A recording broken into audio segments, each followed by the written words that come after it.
emerge as a key driver of transformation through mechanization, improved water management, the promotion of the certified seed, and the availability of fertilizer.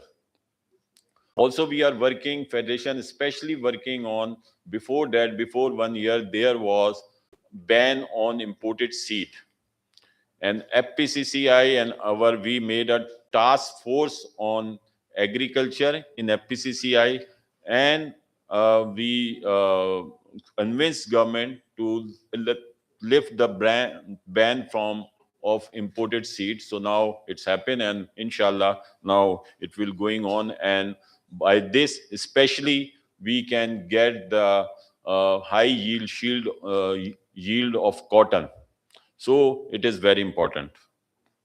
A multifaceted and integrated approach is required to mitigate the impact of climate change on agri-food system in Pakistan. Climate smart agriculture practices can be implemented by promoting the cultivation of crop varieties that are more resilient to drought condition.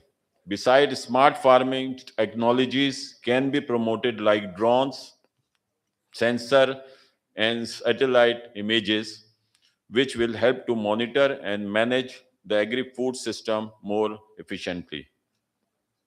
Considering the water scarcity, water efficient measure become most important, which is drip irrigation and precision agriculture are significant method which can help to reduce water use and improve crop production.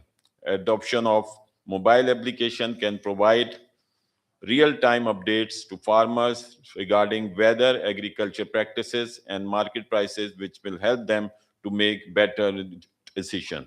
With these words, I would like to thank all participants of the government and private sector who have joined us and personally ta- taking interest in this conference. I assure that FPCCI with Islamic Chamber of Commerce will continue these type of conferences for promoting agriculture development in Pakistan. Thank you very much.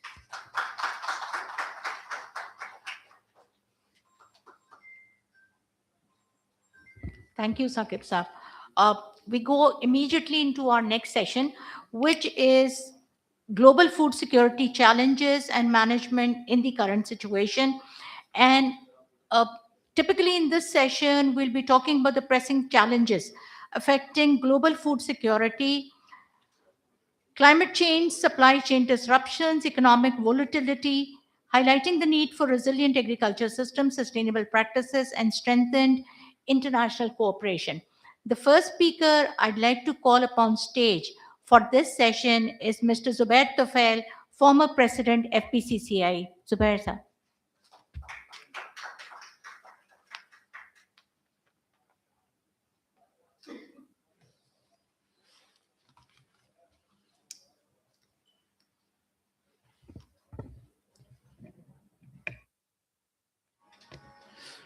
Bismillahirrahmanirrahim. Distinguished guests, Mr. Saqib Fayyaz Makku, SVP, the diplomats and businessmen, ladies and gentlemen, Assalamu alaikum. On behalf of FPCCI, I would like to thank Islamic Chamber of Commerce and Development for inviting me in this international conference on agri-food and global investment partnership. As we all know, the agriculture and food plays a very important role in our lives. Unfortunately, in the recent years, supply chain of agri-food is disturbed, which recently started from war in Ukraine. Ukraine was a basket from where the wheat was going to the world, and also the fertilizers, steel, all these things. But unfortunately, now it is more than 3 years the war is going on, and world is facing shortages of not only food, wheat, also agriculture. as this war was not over yet, in this year we saw new wars starting from Venezuela to now ending up at in Middle East or GCC. It is now 73 days that Hormuz is closed, and from this Hormuz, 20% of the oil goes to the world, and also about 35% of the LNG goes only from Qatar to the world. So now it is 73 days, and we still don't know when it is going to reopen. Although efforts are being made, there is at least temporary ceasefire, which is now more than 2 weeks or 3 weeks ago. Today, when President Xi Jinping of China met President Trump in Beijing, he asked him and offered him, let us become partners and not rivals. He said we should try to become partner in economy instead of fighting with each other direct. His words are very, what I should say, used very important words. He says, we are fighting direct or indirectly. So let us become partners. It is a time that the world see the peace in the world and agree. When I see in the TV that what is happening in African countries, I saw yesterday and today also acute food shortages. So I would at this forum ask Islamic Chamber to find out the way. Either they should make a food bank. They should make a food bank to protect those people or those countries who are suffering shortages of food. And it is not only for Muslim countries, it has to be for Muslims and non-Muslims. Islamic Chamber or Islamic countries should make a food bank or make a funds to have these food, and especially these poor countries who are suffering, they should get emergency help from the Islamic Chamber or through the members of the Islamic Chamber. It is very, very important. And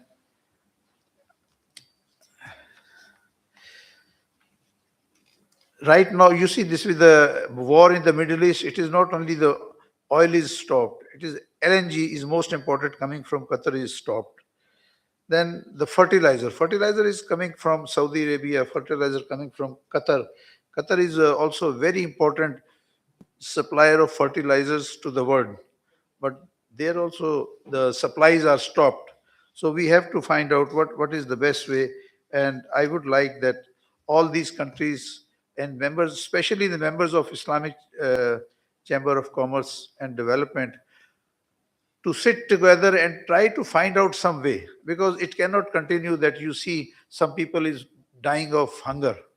Doesn't matter he's in Africa, he's Muslim, he's Christian, or any other religion. We have to find out how to protect them.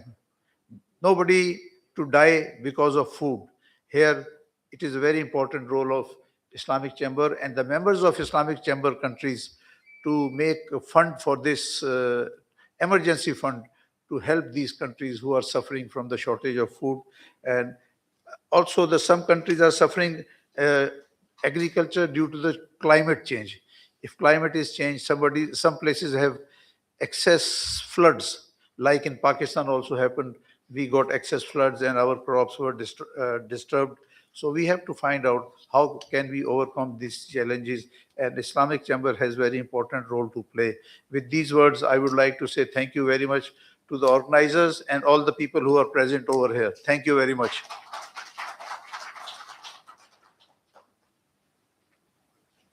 Thank you, Zubair Tufel Saab. A food bank is something that's also very close to my heart, so I'm so happy that you brought it up. The next speaker in the session, we are honored to have His Excellency Ambassador Berekarian, Director General Islamic Organization for Food Security, IOF, Republic of Kazakhstan. He'll be doing a video lecture, a video speech right now. Can we have the video turned on, please?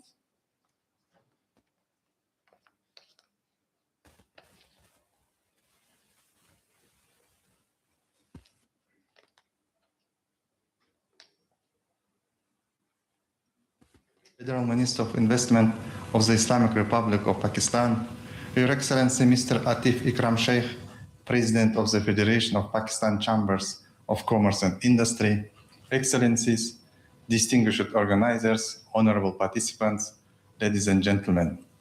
Assalamu alaikum wa rahmatullahi wa barakatuhu. It's a great honor to address the Agrifood Global Investment and Partnership Conference Expo 2026. I extend my sincere appreciation to the Islamic Chamber of Commerce and Development, a sister institution of the Organization of Islamic Cooperation, for convening this strategic platform. At a time when food security has become both a humanitarian necessity and a strategic priority, this gathering could not be more timely. Regrettably, I am unable to join you in person today due to the convening of the 7th General Assembly of the Islamic Organization for Food Security on the same date. Nevertheless, I am pleased to contribute through this video message and to see our valued partners at the ICCD advancing private sector investment and agri-tech innovation in support of our shared mission. Distinguished participants, we gather at a time when global food systems are facing unprecedented pressure. Climate change, geopolitical instability, economic disruptions, and resource constraints continue to challenge our collective capacity to ensure food security. For many OIC member states, these challenges are immediate and deeply consequential. The theme of this session, Global Food Security Challenges and Management in the Current Scenario, is highly relevant. Today, we face a triple threat of climate volatility, geopolitical tensions, and economic uncertainty. These pressures disproportionately affect OIC member states, especially low-income and food import-dependent countries. Disruptions to maritime trade and supply routes continue to expose vulnerabilities, particularly among low-income and food import-dependent countries across our interconnected food systems.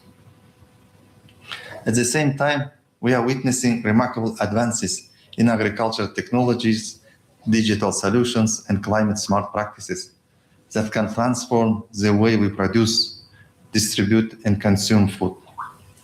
This requires a shift from reactive responses to proactive systems based approaches to food security management. In this regard, IFS emphasizes three strategic priorities. First, building resilient agri-food systems through climate-smart agriculture, improved water management, and stronger local production capacities. Second, mobilizing investment and partnership because food security cannot be achieved by governments alone. Coordinated actions among governments and private sector, financial institutions, and international organizations are essential. Platforms such as this conference are critical for catalyzing such cooperation. Third, accelerating innovation and knowledge sharing to ensure that modern technologies, from biotechnology to precision agriculture, reach smallholder farmers who remain the backbone of agricultural production across many member states. Excellencies, ladies and gentlemen, food security is no longer merely an agricultural issue. It's directly linked to economic stability, social cohesion, and national security. It must therefore remain at the forefront of our policy and investment agendas. The IFS stands ready to work closely with the ICCD and all partners present here to transform dialogue into concrete action that delivers tangible results for our member states and beyond. Government efforts alone will not suffice. The active leadership of the private sector, including innovators, investors, and agribusiness leaders, is indispensable. This conference also serves as an important gateway to the Sustainable Agriculture Investment Forum and Expo 2026 in Baku, where I hope many of you will continue this vital dialogue and collaboration. While I am in Astana today, My thoughts are with you in Karachi.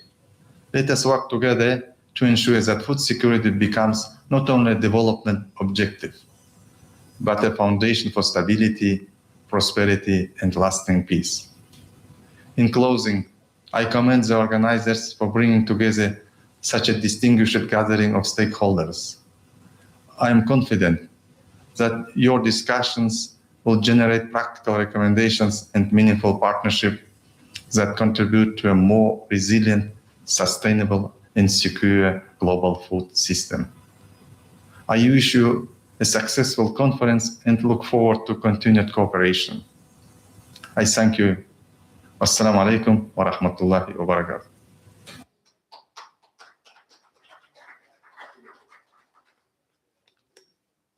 Thank you, Ambassador, for the video message.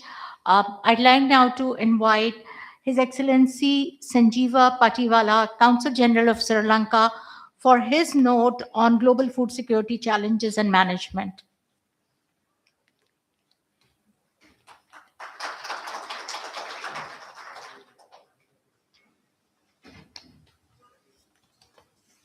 Thank you.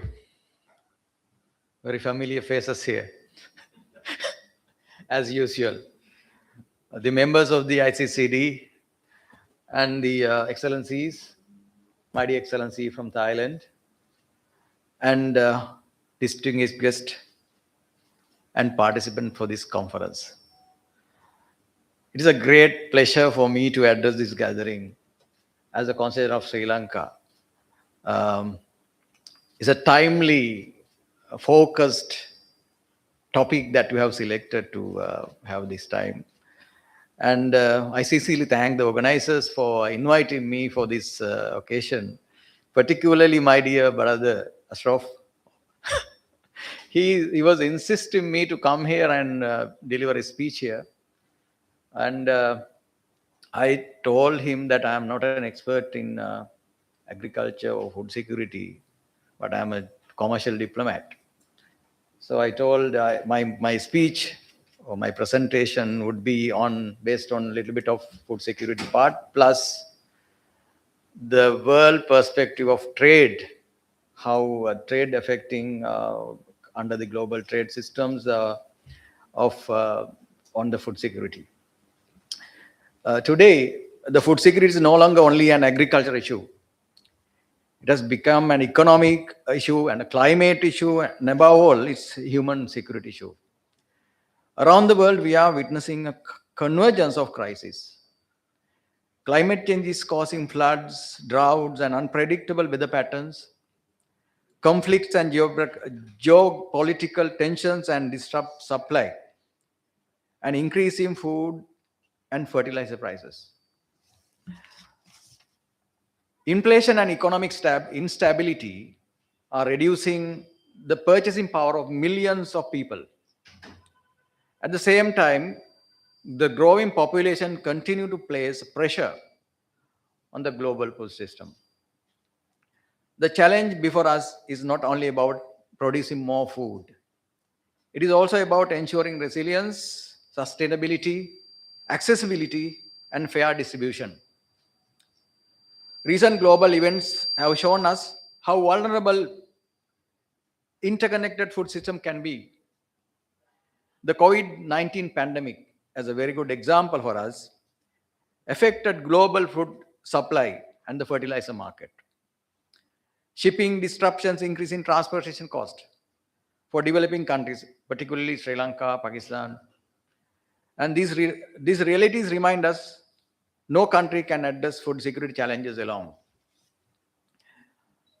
From the Sri Lanka's perspective, food security has become a major national priority. Sri Lanka is blessed with fertile land. I think you have visited Sri Lanka many times. Rich biodiversity and strong agricultural heritage, like as in Pakistan. Agriculture remains deeply connected to our economy, rural livelihood, and national identity. Tea, coconut, spices, fisheries, horticulture, and paddy cultivation continue to play a vital role in our economy. However, Sri Lanka has also faced serious challenges in recent years.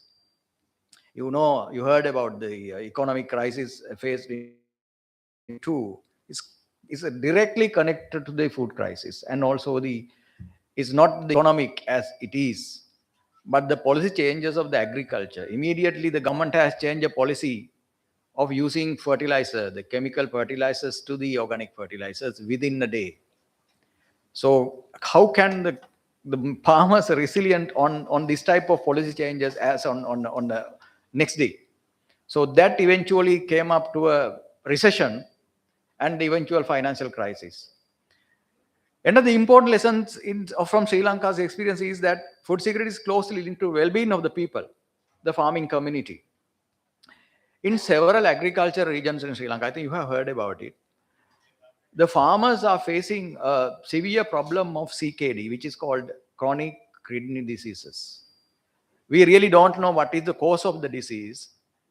It is some researchers told us that it is related to the pesticides and weedicides used. And sometimes it is an interconnection of this thing. Once you have, and a family member has a CKD, a chronic disease of kidney, there's no cure for that.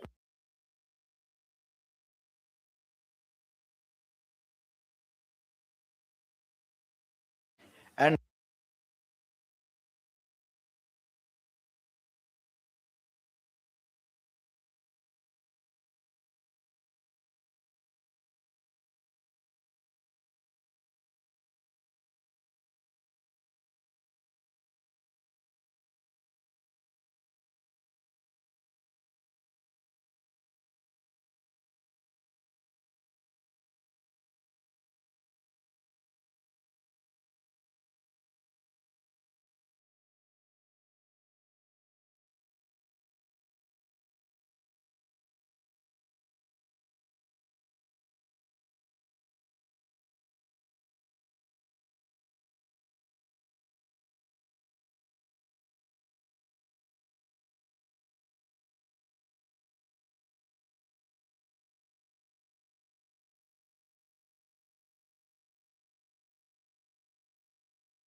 necessary to support the vulnerable.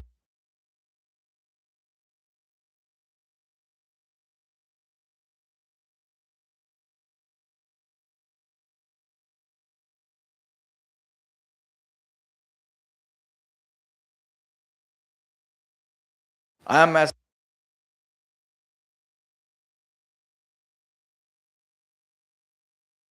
Sri Lanka, India, and Sri Lanka, Thailand, and all that. This category, HS code 1 to 25, is totally closed. No one dare to talk. Restricted. Even Pakistan, you take the HS code 1 to 25. How many tariff lines there? Tariff is 20%. What about the additional duties, charges on that? So you are restricting. Basically, I don't agree your concept of we are exporting, we don't import. That is not the way of trading. Actually, that is not the way that WTO, forget about the current situation. That is not the way of WTO's declaration of doing export and import. We need to open up. That makes us to have access for the food in a different way. Like if Pakistan says, you cannot export to us, we are exporting, and every country says the same concept, what would happen? No one can export. Technically, I like your suggestion, but I don't agree for that one. Right? So this is what exact trade pattern, the liberalization of trade should go beyond it. Yes, we have lot of challenges for our farmers. Government has to face very heavy challenges from the peasant farmers where they need to support by the government. On the meantime, the government has to purchase their production as well. I'm just a diplomat, particularly for the commercial part. So these are the things, these are the sensitive factors that we need to address. Ladies and gentlemen, so I have gone a little bit of further diversion of my speech because some things they are to tell. I think this might be helpful for you. That is why I need to raise those questions. So I really like this type of conferences going forward. So from the Pakistan side, I really like to have we need some cooperations between Sri Lanka or any other nations to make the smarter agriculture investments, to stronger international cooperations, and for the sustainable production capacities. So I hope that this conference is successful and also will be going for the right direction to take some policy decisions to how to address these issues. So my take-home address is that you cannot restrict and survive. You can open by way of putting some openness to this thing and let the agriculture or food products to come in to the country and let your food products to go out. Right? Total restriction doesn't work here. And it is not the way that you are reserving money or reserving currencies.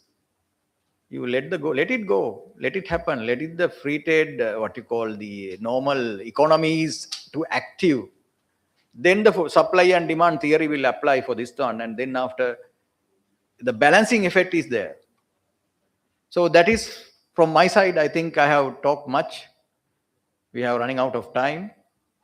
Thank you, Mr. Ashraf, for inviting me. I think I am not hurting you anyone. Right. This is my honest feeling of what should be done, what should be talked. So if you need anything else to know from me, so I am free to talk later, not now. So thank you very much for listening to me. Thanks.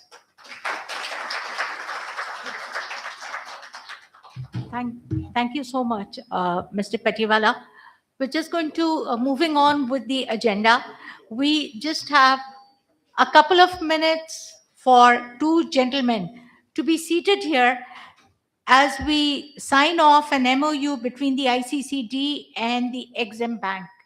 May I have the representatives of the ICCD and the Exim Bank here for the MOU signing before we move on to our panel, the next panel.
about the purpose of what we are doing. Sure, sure.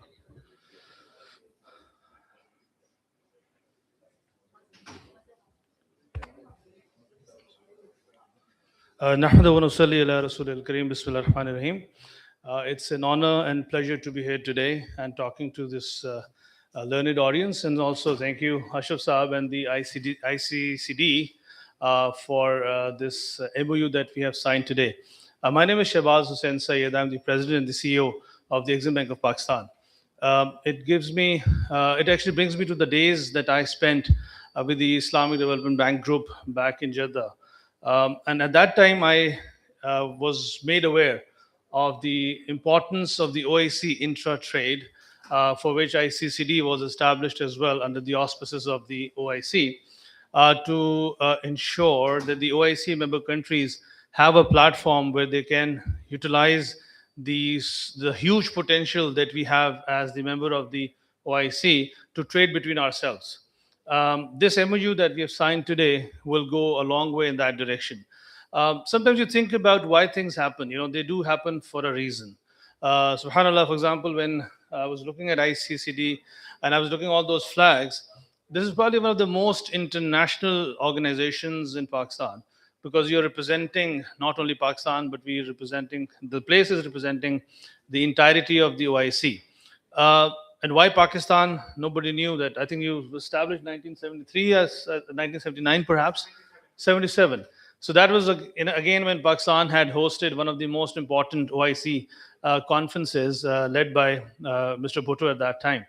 So following that, this platform was established, and Pakistan again has been brought into the same limelight as we speak. The peace talks, the efforts that the government of Pakistan is currently doing to bring peace into the region, which will, inshallah, open up, hopefully, trade investments in the region, are actually something that we should be proud of. This puts Pakistan on the map. And as Exim Bank of Pakistan, what we are trying to do as a policy tool of the bank of the government, we're trying to facilitate trade from Pakistan to the world and from world to Pakistan. As we speak, the policies of the government where we provide subsidized financing is supporting 1 trillion rupees of financing across the export sector. We are also providing some of the risk mitigation tools which will allow export of goods and services from Pakistan as well. And with this access to the ICCD network, we're looking for working with Farooq Saab and the team, inshallah, to help Pakistan become a part and centerpiece of the OIC trade. With that, I would like to thank all of you and to ICCD for giving us an opportunity to sign this. Thank you so much. Thank you and congratulations to Exim Bank and ICCD for a successful MOU signing, and looking forward to having a great understanding and a great move ahead with us. And now I need to move ahead with the panel. We're running terribly late. My next panel is on harvest to high value sustainable agri-food innovation for global markets. And I'm absolutely thrilled and honored to invite my friend Mazhar Ali Nasir, former Senior Vice President, FPCCI, for his keynote address to the session. Mazhar.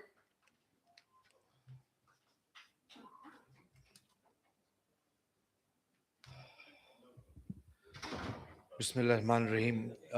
Distinguished guests, diplomats, ladies and gentlemen, Assalamu alaikum. I think just to save on time, I'll just skip through. Agriculture remains the backbone of many economies, particularly in developing and emerging countries. For many member states of the Organization of Islamic Cooperation, agriculture is not only a major source of employment and economic activity, but also directly linked with food security, poverty alleviation, and rural development. For many Islamic countries, particularly those dependent on imported fuel, fertilizer, food commodities, and foreign exchange reserves, these developments create additional economic pressure, rising energy costs, and the cost of irrigation, farm machinery, etc. In my view, one of the most effective tools for agriculture transformation is the promotion of corporate agriculture and modern commercial farming. Corporate farming allows large-scale cultivation, efficient land utilization, mechanization, scientific crop planning, and better resource management. It enables agriculture to move from subsistence farming towards a productive and profitable business model.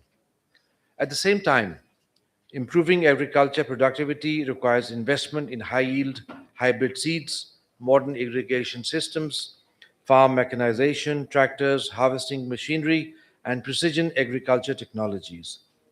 The use of digital tools such as soil testing, satellite mapping, climate forecasting, and smart farming systems can significantly improve productivity while reducing costs and minimizing risks. Another critical area is the development of rural agriculture infrastructure, better farm to market roads, warehousing facilities, silos, cold storage systems, and logistics, which are essential to reduce post harvest losses and improve supply chain efficiency. We must also focus on brand food processing, packaging, and value addition. Agriculture products generate real economic value when they are processed, properly packaged, branded, and positioned in regional and international markets. In this context, joint ventures in agriculture, agri-tech food processing, and agribusinesses can play a transformational role. Partnerships between investors, private companies, research institutions, financial organizations, and governments can facilitate technology. I think that's one of the things that you're doing. I strongly believe that platforms like this conference provide valuable opportunities to bring strategic partnerships, share best practices, and develop practical solutions for strengthening the global agri-food sector. I once again thank ICD and the organizers, and it's a pleasure to be here in front of you today. Thank you very much. Thank you.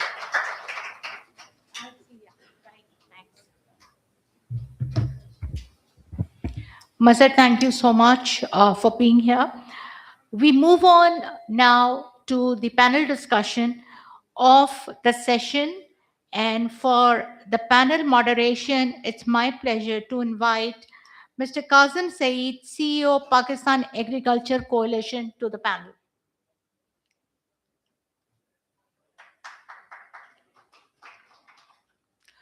Joining Mr. Kazim Saeed, we have Mr. Naveed Abbas Maiman, Chief Domain Officer, Pakistan Single Window. Sir, can you please join us on the stage?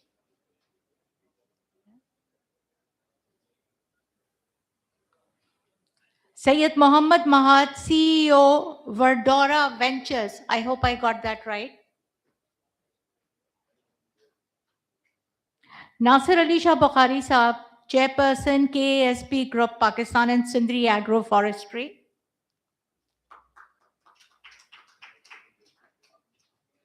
And we will have Ms. Natavan Mamadova, Secretary General, Meda Nazir Organization for Women Empowerment from Azerbaijan, joining us virtually to the session. Kazim Saeed Saab, it's all yours. Assalamu alaikum, everyone. Thank you very much to the Islamic Chamber of Commerce and Development. It's my distinct pleasure to host a panel with these distinguished speakers and Ms. Mamadova from Azerbaijan. We have had a little bit discussion about the global scenario and especially the geopolitics that's influencing agri supply chains. I just want to make sure that we also focus on one country's experience because in the end, all politics is local. And in Pakistan, the impacts that we've heard about, COVID and the inflation that took place right after that was, impact before the war started, Russia and Ukraine war started. That took some wheat off of the global markets, which affected Pakistan as well.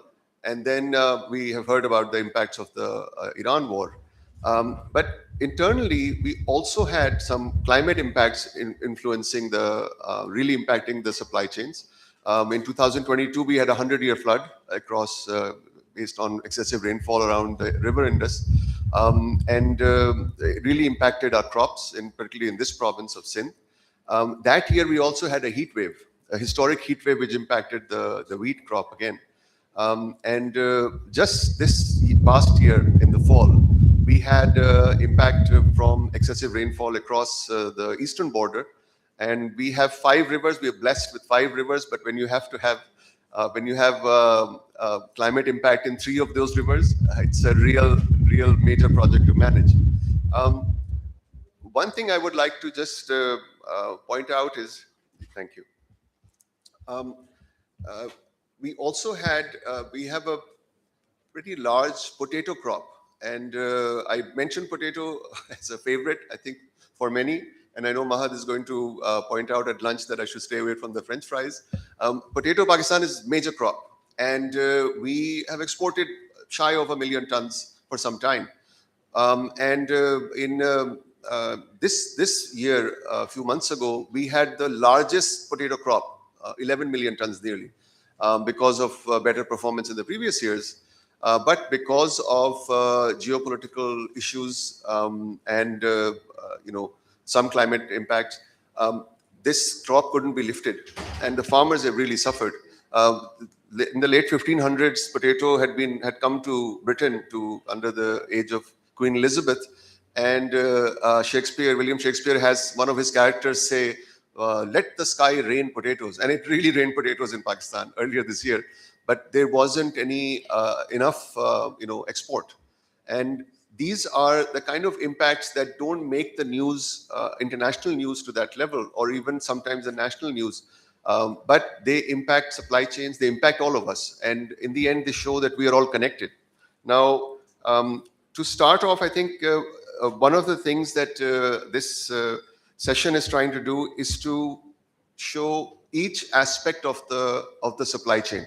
I'm glad to point out that Nasser Bukhari Saab is not only a famed financier, he's also an active farmer. So he brings both of those skill sets. Naveed Saab has worked with the government and done some very innovative work.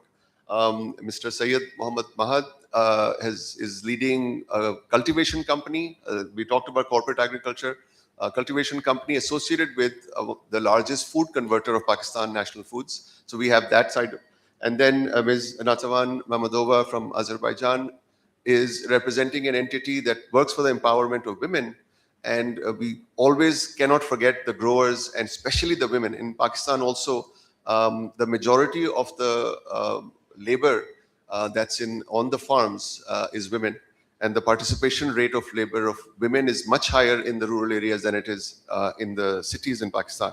So if I may start with Mr. Syed Mohammed Mahad from Verdura Ventures, I just wanted to ask you just to set the context for us for the challenges that a company like Verdura faces, also in your linkages with National Foods, for linking with global markets and cultivation. Thank you.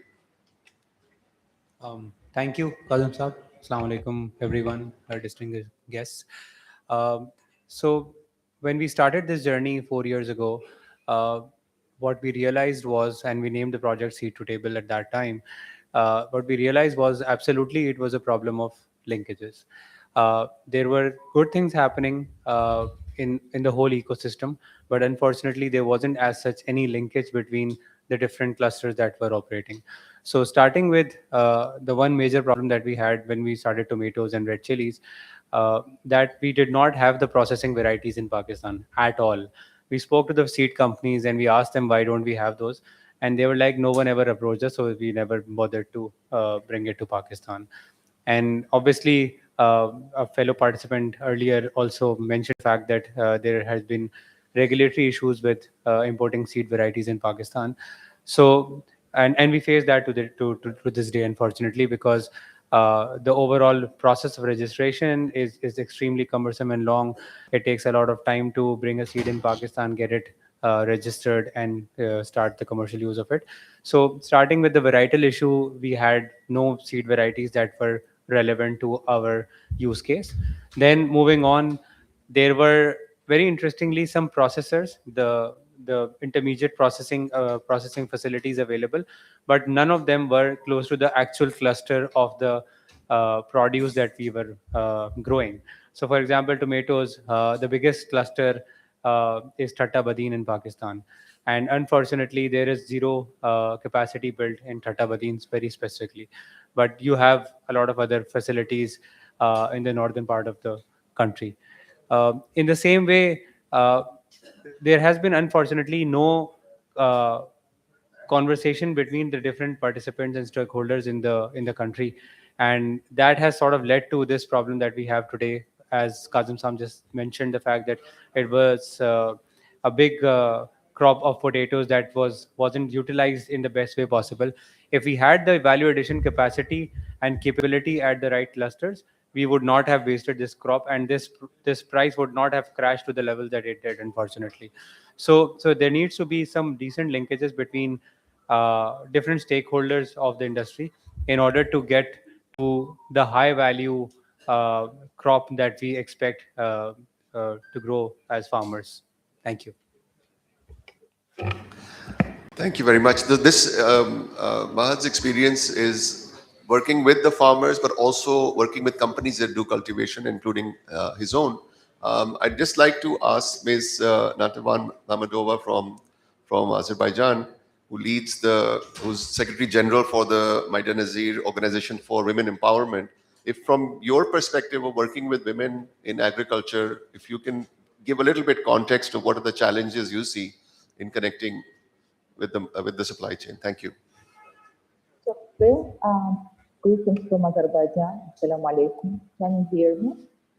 Yes, if you could speak a little louder. We can hear you, but if you could speak a little closer to the mic. Yeah, I'm really sorry not to be able to be there today in Karachi because there is a strong friendship between Azerbaijan and Pakistan. There is a mutual love and respect. So, however, I'm glad to be joined. And of course, great success and congratulations to the organizers for this event. And of course, thank you very much for considering women also. I was listening to the previous speaker, and of course, there are challenges we all face, and some of them are common, but there are also some particular challenges which women are facing.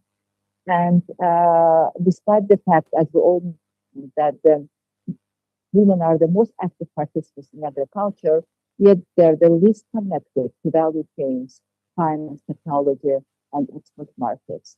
The first gap is market access and information asymmetry. Small growers, especially women-led farms, frequently lack the direct access to buyers and depend on intermediaries, which reduce their profitability and bargaining power. They also have limited exposure to international standards, certification requirements, and consumer trends. And of course, the second challenge is access to finance. Many women in agriculture still face barriers in obtaining credit. So, Maida Nazir, as being the subsidiary of Islamic Chamber, also is kind of covering 57 countries, and geography is very much represented, and problems and challenges are changing from one to one. But the access to finance still is one of the main ones we are facing. And of course, in many countries, I believe there are no any political barriers to that. It's just mostly they lack because of the lack of collateral, formal land ownership, or financial history. And we all know that without finance, they cannot modernize production or scale operation. The third problem, which we observe everywhere, including Azerbaijan, is that it's very fragmented and disaggregated. Global markets, they require consistency in quality, in value, in traceability, and sustainability compliance. Individual and small farmers cannot afford and meet those requirements alone. Another issue which we all have to admit is the climate change, and lack of climate resilience and technology adoption is one of the problems which women are facing, especially in countries which are exposed. And I know that Pakistan is one of them. I vividly remember my meeting with women, with a group of women from Pakistan, and climate problem was one of the topics which was raised many times by those women. So climate change is already disrupting productivity, especially in developing countries, as I mentioned. And women farmers, in the most of the cases, have less access to digital tools, irrigation systems, climate smart agriculture, and capacity building and trading. And finally, my observation shows that countries, of course, can do much a lot. And in some cases, or in the most of the cases, many countries export raw agricultural products instead of using local processing ecosystems that create jobs, increase income, and integrate producers into higher value global supply chains. This is something I believe could be one of our messages to the governments. Instead of exporting those raw agricultural materials, and not just the government, but also the large producers, to consider building their processing and supply chain in their local countries. In short, it's not only agricultural productivity, it's about building an inclusive ecosystem where growers, processors, financiers, and markets operate as a connected platform and partners rather than isolated actors. Thank you. Thank you so much, Ms. Mamadova. And I really agree with you that about the last point you made about platforms that bring us together to discuss these, because from what you are describing as the challenges, it really shows how common these challenges are. And it shows how important platforms like the Islamic Chamber for Commerce and Development is. You mentioned climate change, and this is what I was mentioning earlier as well, but you also talked about access to finance. And I'll just turn to Nasir Bukhari Saab.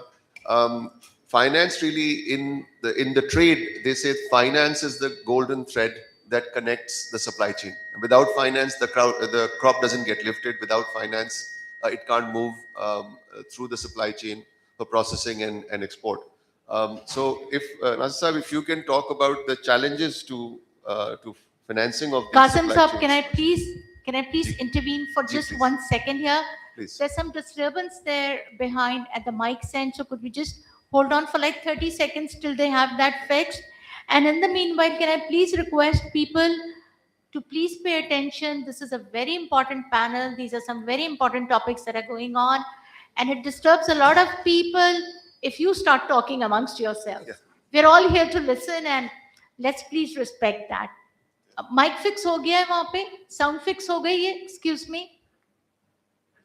Fix हो गया है sound की जो इतनी थी ठीक है काजिम साहब please take on Thank you very much. So Nasir Saab, if you can talk about first the challenges, we'll come to the solutions in the next round. The challenges for financing these supply chains, please. Thank you. Of course, without finance, nothing moves in agriculture. Fundamentally, two things: land, labor, and capital. Old economics, nothing new. But this is one such particular area where we are specifically talking about value addition. From primitive farming, when we move into value addition, finance becomes one of the most important and critical element of improving overall crop yield and its distribution. In every step, you would need finance. And of course, we will talk about the solutions. But the important thing about this particular situation is that in Islamic countries, especially what we see countries like Nigeria and Iran, and also, Thailand, which is a powerhouse in agriculture, what we do see that they have created very innovative ways of financing. And that is how the need for farmers and large corporations. Farming is not today only about individual farmers. It's about large corporations also who are managing their land and their supply chain and the food security and the food supplies in a way which in the previous centuries was never seen. Last 100 years has seen a big move from individual farmers to corporate farmers. And that's where the only because that they needed financing. The agriculture need financing, and the corporations were able to provide that financing. Yeah, I so agree with you that these powerhouses of agriculture have advanced the financing of agriculture as well, with in modern ways. In a way, I just always wanted to point out that Pakistan's agriculture practices are growing and improving as we go. But in a way, Pakistan is an agriculture superpower, because in dozens of commodities, Pakistan is in the top 10 of the world in terms of output. And we haven't even raised our yields to the level that we should. But when we talk about connecting with global markets, a critical piece that often is ignored is how easy is it to, for product to flow through the ports, through the, customs, etc., and go through all the government requirements that are applicable to those. And so we're lucky that we have Mr. Naveed Abbas Memon, who is from the Pakistan Single Window, which is one of the most successful experiments in the government of Pakistan at the federal level, in bringing technology and facilitate the trade. So my question to you, Naveed Saab, is based on your experience in implementing these technological solutions. What challenges do you feel have been the biggest ones that you had to face?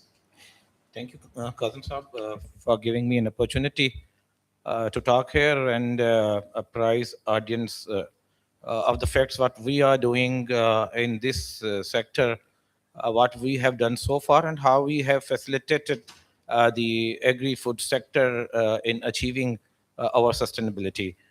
Pakistan Single Window, let me tell you what it does and why it was formed. It is yes, it is a federal government's initiative. What we do, we connect government departments, the regulatory departments, with the clearance process, which is related to customs. Like you all know, Pakistan's second most important or highest volume export is agri sector. The all the edible items like rice, agricultural products, vegetables, and meat is exported in a very high volume. And for all these products, there's a lot of regulatory requirements. Like on rice, there are phytosanitary requirements which are completed or required to be certified by a department called Plant Protection Department. So what we did, we have now connected those government departments in an electronic way with the export chain. So previously, there was a lot of problems when people exported agri products to other countries. There was a lack of trust on the documents, the regulatory documents, which were produced there by our exporters. But now, what we have integrated all those departments, the animal quarantine department, the plant protection department, with the clearance process. Now all the compliances and their even lab tests are done electronically through system. So the certificates are now available to all our external partners abroad to verify through QR code. And we are also connected with International Plant Protection Convention hub, where around 137 countries are connected. So we push all those certificates electronically, that hub, and any country where we are exporting, if they want to verify the authenticity of any certificate, they can do online. So these are one of the initiatives which we have taken for facilitating the sector. But what I see, my experience with all these technological implementation on agri side, we see that there is availability of technology, but adoption of technology is very low. So there are certain reasons for that adoption of technology, for like IoT, Internet of Things, like cold storage. So what, because we have very small land holdings, majority is more than 5 acres. So people doesn't have exactly the required finance at the very formal level. We have middlemen also. So a lot of things are done informally. But when we talk about technology, they don't have that much finance available. And for that finance, I think what the banks need, they need some data, some connectivity with those farmers. So there is a lack of that connectivity, that challenge, which what I think is very much there, that we haven't reached those stakeholders at the micro level, so they can be connected with the whole chain through technology. Maybe physically they are somewhere reaching physically, but they are not connected with physical through data with the banks. Banks don't have visibility at micro level, and at compliance level, there is no visibility or interoperability among all stakeholders, the banks, the regulatory departments, even and then farmer organizations. Nobody is connected. Everyone is working in silos, doing their own work in a standalone way. So nobody knows what the other stakeholder is doing. What is the compliance level of a certain exporter? So they can conduct their due diligence in electronic way. So these are few problems which we have seen, and we believe that what we have done in single window, we see the technology is the way forward. If we will not connect these stakeholders like financiers, like growers, like international our partners, we will not, if we are not going to connect them electronically through technology, I think we will not be able to expand our agri products and their outreach to the world. Thank you. Thank you, Naveed Saab. I was smiling when you said that everybody's working in silos. Well, agriculture is the only sector where it's good to have silos, but, and we need silos in this country. But in terms of farmers not being in the formal sector, not using banking services so much, I mean, it's true in our country, but this is the case with farmers in many, many, many developing countries. I was speaking to a friend from China who was saying, in the end, even with all the development there, farmers often deal in cash, and then from there the actual formal chain starts. But with the huge expansion of digital payments in Pakistan, hopefully we can get some connectivity to the systems, and it's a great service to Pakistan's exporters you're doing, Naveed Saab. Now, since this, we've set the stage a little bit on these topics. Now, since this session is about innovative ways to connect from the harvest to the high value export markets or global markets, let's do a round of what innovative business models or innovative ideas have been implemented by our panelists, or they recommend. So, Mahat, if you'd like to start, any business model you feel, new one that you guys have tried. So we honestly didn't reinvent the wheel. It wasn't as innovative. It was just that we did our research. We understood how the model was going to look like eventually, and we identified all of the gaps and loopholes in the whole system. Uh, all that it required us to was to sort of study the whole value chain end to end from seed to the final product, and implement all of the intervention that were required. So take red chili. Uh, Pakistan is one of the largest growers of red chilies in the world, and our product unfortunately is not exportable. Why is it not exportable? Because one, we don't have the right protocols in place at the farms. Then the post harvest is a complete mess, and that grows aflatoxin, and it's not exportable anymore because it has very high aflatoxin content. Even if you do control the aflatoxin, eventually you're killed by MRL limit and whatnot. So the product has to be it's not a varietal challenge then. It's an issue of the practices that are implemented. It's an issue with all of the legacy that has been built at those farms by using incorrect pesticides, banned pesticides. There is an extra element of heavy metals in there as well, unfortunately, which I don't know. Some people say that it's because of the irrigation. Other people would say it's because of some of the pesticides and chemicals used in the past. So unfortunately, uh, the end product is not acceptable to any of the international buyers. So what we did eventually was to address all of those issues and fix and eventually get a product which is acceptable to one national food standards, because this project was started by national foods. But now it's at a level where we're trying to be globally competitive and globally acceptable amongst the standards that are applicable across the globe. So we improved the whole value chain end to end. The clusters, we went down to those clusters implemented all of those practices down to the farms directly, implemented all of the technology that was possible in Pakistan, be it drone, be it satellite, be it soil testing, water testing, etc. Implemented all of the best agronomy practices that were uh, implemented across the globe. And at the end,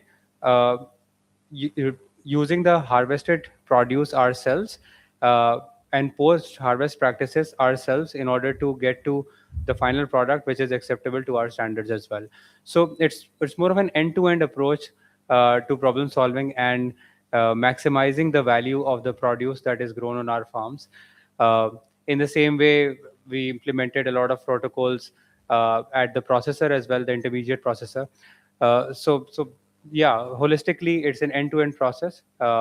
It's implemented across the globe. It's not innovative. It's just that it requires a lot of effort, a lot of, as rightfully mentioned, that the fact that people were operating in silos, but when there is an off-taker, there is someone who establishes itself around all of those stakeholders and provides that sort of vision and opportunity to all of those stakeholders. I think people do come through, and they did come through in our case at least.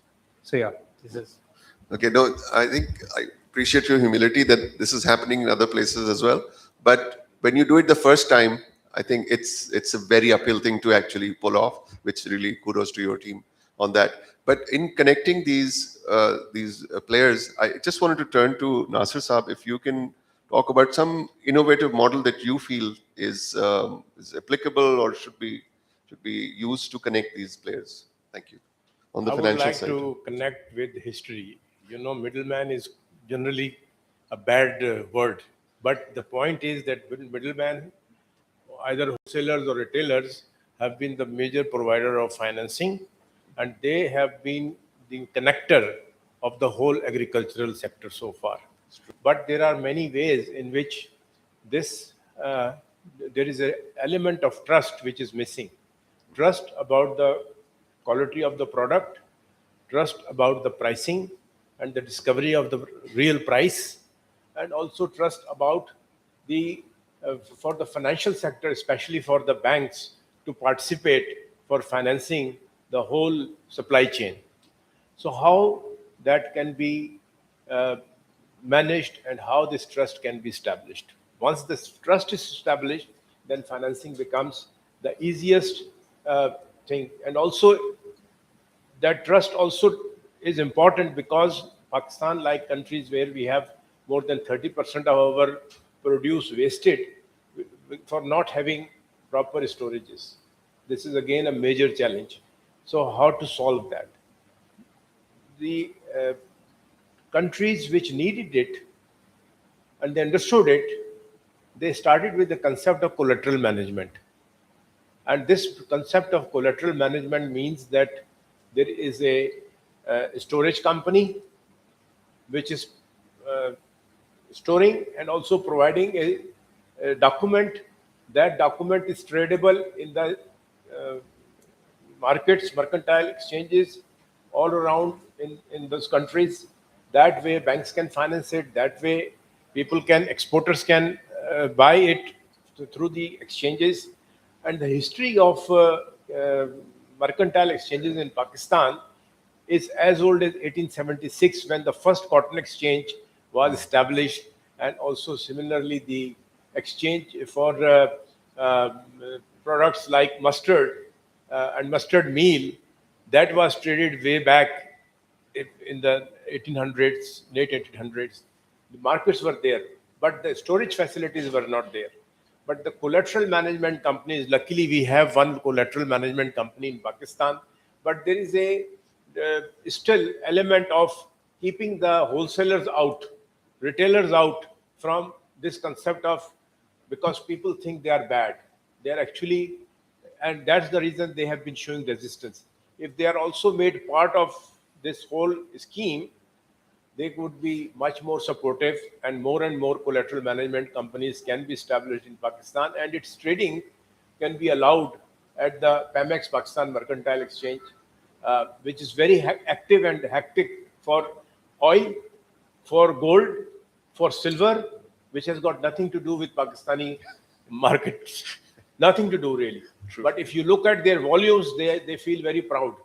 But the agricultural produce like rice, like corn, like wheat, nothing is traded because there is no collateral management company operating which instrument can be traded and the banks can also finance it. So this is one of the major important thing which I think there. I want to share one idea with you also, and that is I tested it this year for saunf cultivation. You know, saunf is one of our uh, product which is grown mostly in the Sindh area and especially Tharparkar. I have about 40 Hindu ladies working in my farm, and this time I did an experience with them. I gave them one piece of 10 acres. I told them this is a place you grow saunf yourself. You use your own technology. I will finance you with only 200,000 rupees. Only 200,000 rupees. And this is an informal way of financing which would always remain there, Kazim. And this is where this can be implemented and can be checked. Those 10-acre which they planted with my 200,000 rupees input, their sale was 2 million rupees. Wow. Fabulous. And they did it everything themselves. So we don't have to some sort of innovate something. People already know it. It's only to facilitate them, give them a path where they can use their own abilities also. So, but again, once again, emphasizing, make wholesalers and retailers part of this collateral management system, and that would generate confidence and trust in the system. And banks can also easily finance, and those contracts can be traded in this Pemex, and exporters can buy all their actually produce which they need to export from the Pemex platform. This is the easiest and the most common way of financing in all developing countries. I named before Nigeria. You would be surprised that 30 years back, Nigeria established the collateral management companies and the business, and today they are one of the most advanced collateral management. They have most advanced collateral management companies. So, thank you so much, Nasser, for giving that historical backdrop, also some reality about what's happening on the ground. And to me, music to my ears, talking about collateral management.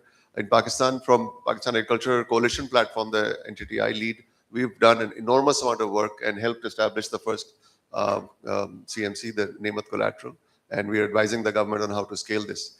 I think when you were talking about farmers having solutions that need support and them knowing, it really rings true because for this collateral management framework and ecosystem, one of the things that happens is any crop that's brought to a warehouse that's part of the system, it has to be tested and graded so that it can go in. And people were saying, and then farmer can get a loan against the crop that's sitting in the warehouse. People said, you are testing for quality. Farmers don't know about quality. How will they manage? So in a focus group, I remember this line from a farmer. Then lines from farmers sometimes stay with you.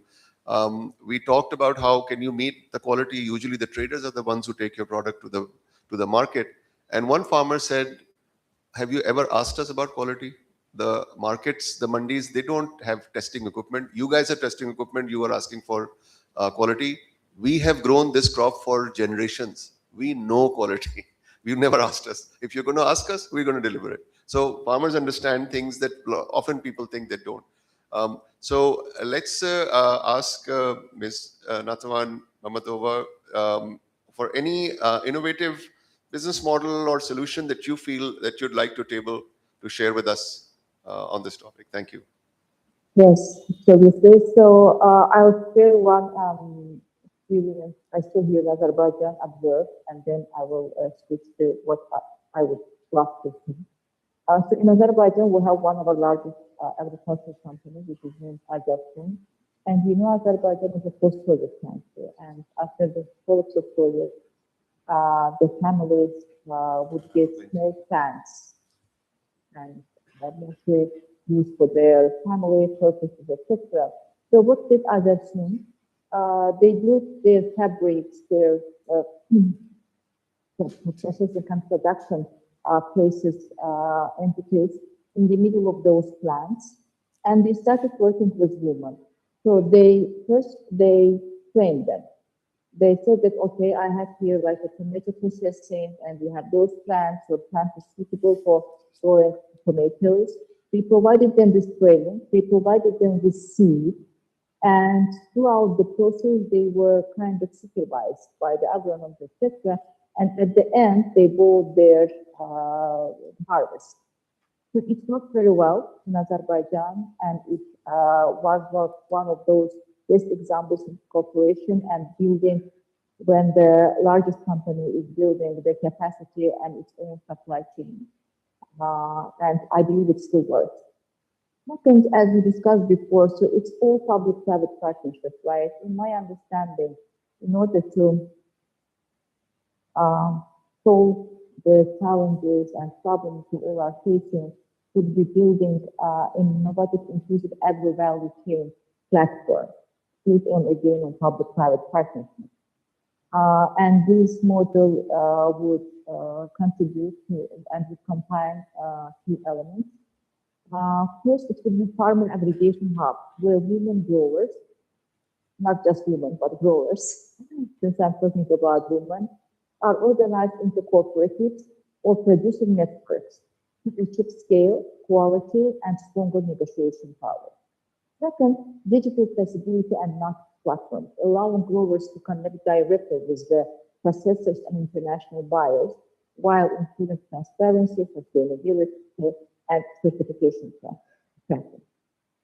Third, again, going back to finance, embedded finance, where banks, fintech companies, and development institutions provide tailored financing linked directly to supply contracts rather than to traditional collateral. Local processing and value addition centers helping communities move from exporting raw products, I mentioned before, to producing branded, higher value goods for regional and global markets. And support capacity building ecosystems, including climate, smart agriculture, ESG compliance, export readiness, and digital skills training, especially again for women and girls, which are kind of due to certain circumstances are still far from the older system. And this model would work because also reducing risk for every stakeholder. Farmers gain stable demand and better income. Processors gain reliable supply and vendors. Financial institutions gain greater transparency and they lower default risk. Governments, of course, gain employment, export diversification, and rural development. So I think that if we combine these five elements into something where every stakeholder from public and private sector play their own role, then we really can boost this agro production and processing and actually do something.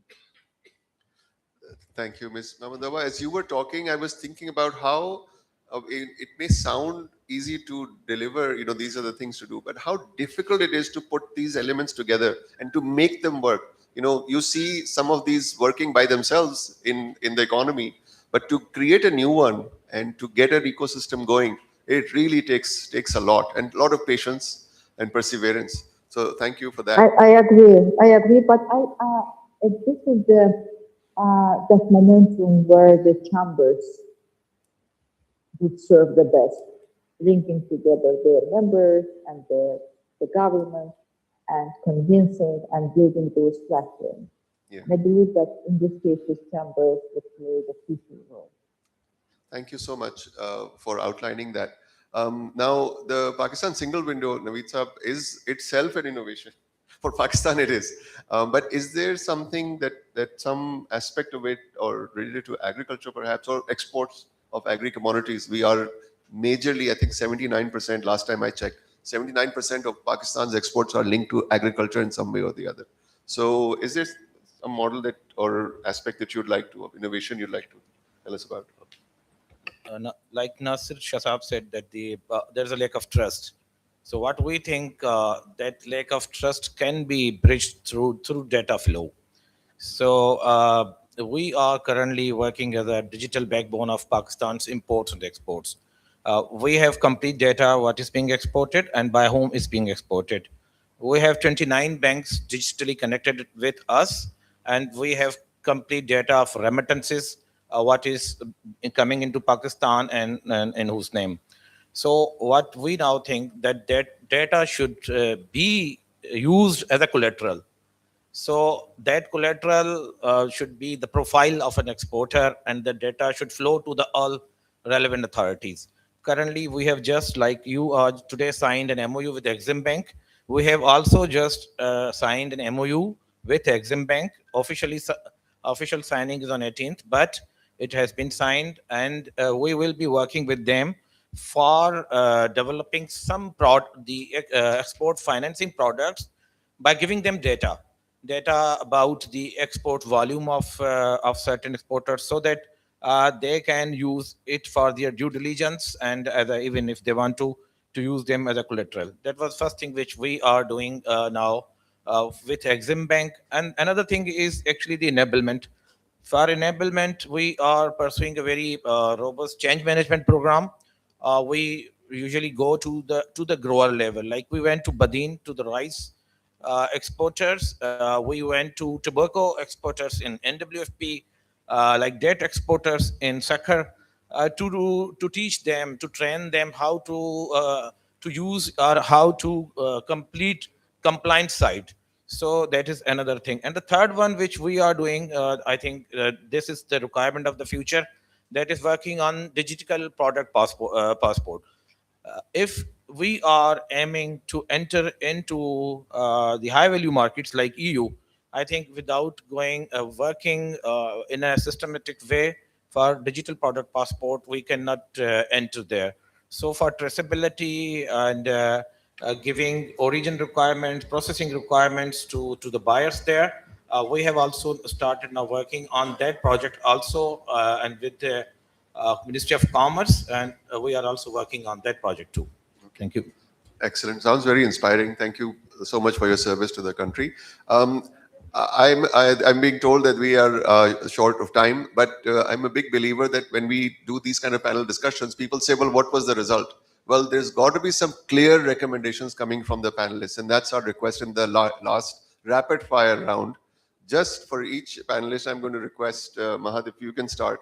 What are one or two policies that you would recommend governments should adopt, because I think that unlocks a lot of the innovation. Thank you. Yep.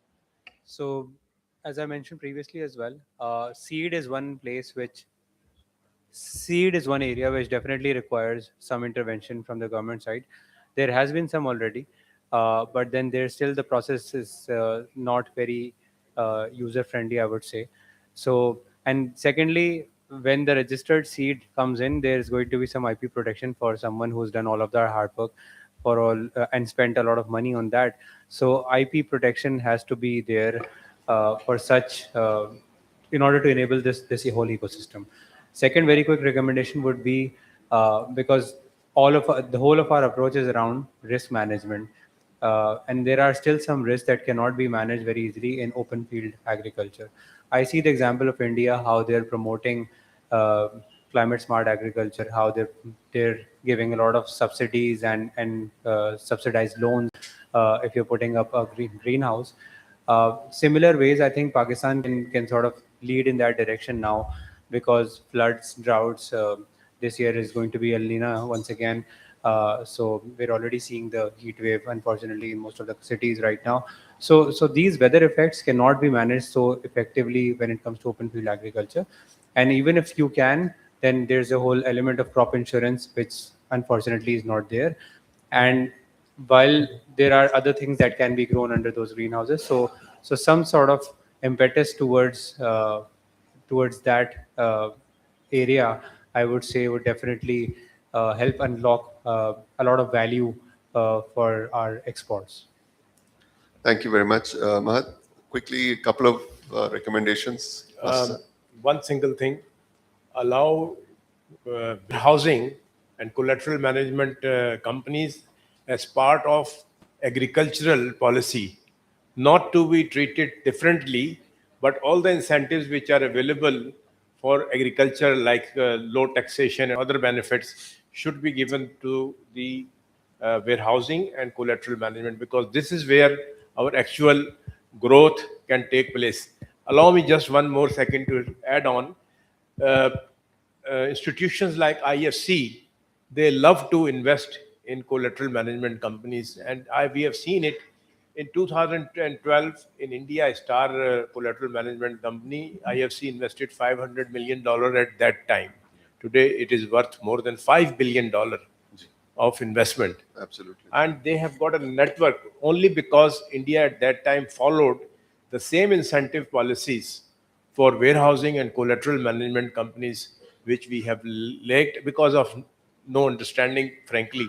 Even if the understanding is, it is in very limited number of people like you. Thank you very much, Nasir.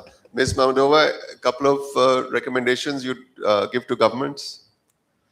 Yes, one of them is to develop gender responsive agricultural finance and guarantee schemes. I believe that government should create blended finance and credit guarantee mechanisms specifically designed for women in agriculture, which shall include local rescue lending, climate insurance, digital payment integration, export financing support, and incentives for banks financing women-led agribank businesses, because, as mentioned before, financial inclusion is must. And second is to establish integrated agro-industrial and export ecosystems, where government would invest in agro-processing zones and rural logistics ecosystems that connect producers directly to markets. And these also include the cold chain infrastructure, certification and testing centers, digital trade platforms, export facilitation services, like the single windows and sustainability compliance support. So if these three, in my understanding, would serve as a good trigger to boost thinking. Thank you very much. That really makes sense. Naveed Saab, anything you'd like the government to do for you? Thank you, Karan. But my the suggestions again will be, the policy suggestions again will be related to technology. Ji. So again, what I think will be beneficial if we, with the government prescribes or notifies some data traceability standards from farm to the market and then even to export. So if there are certain data standards, data sets which can be captured through a properly notified framework, I think that can help us to have an informed decision making at all levels. Even like I think we will be working with, like we said, we were also working on a seed, the complete cycle of seed coming to even to the grower level. So there was also requirement from the trade certification agency. So we somehow worked on that too. So if that kind of traceability framework is there, that can help. And then to use that traceability of the data, they can notify some kind of a scheme where data can be used as a collateral officially by a scheme from the government. So that on the basis of that data, if someone is exporting, there's some volume and the remittance is coming to Pakistan, there can be allowed some collateral, some finance on that basis. If that kind of scheme or a policy comes from the government side, that can help a lot farmers to introduce technology at the farm level, like cold storage. Currently we haven't seen. Being also a small farmer, I know there's no concept of cold storage at the farm level. So if that kind of financing is given to them, I think we can help them to introduce technology at the farm level. Thank you. So thank you very much. I'd just like to, just in conclusion, as we saw, there are issues that have the solutions, but they need perseverance, they need government focus, multi-year focus, and there are across boundaries, across national boundaries, there are some common issues among many of the Islamic countries. And from Pakistan Agriculture Coalition Platform, we are a non-profit supported by the largest business groups of Pakistan working on development of agriculture. I'd like to just offer the partnership to the Islamic Chamber of Commerce and Development, that we can work together to try to bring these solutions to Pakistan as well as to the other countries. Thank you very much for all your time. Thank you very much.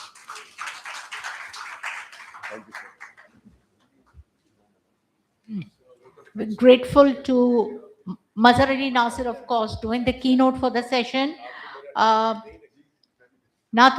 Mamadova, Nasir Ali Bukhari Sahab, Muhammad Mahat, Naveed Abbas Mehman, and of course Kazim Saeed for the great moderation. Thank you so much.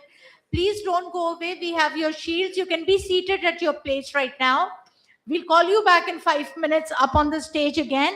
Until then, I'd like to consolidate this session and global food security challenges and management in the current scenario by inviting Pedro Garzon Delvo, project expert, Food and Agriculture Organization of the United Nations, to come and share his wisdom with us. Pedro, please.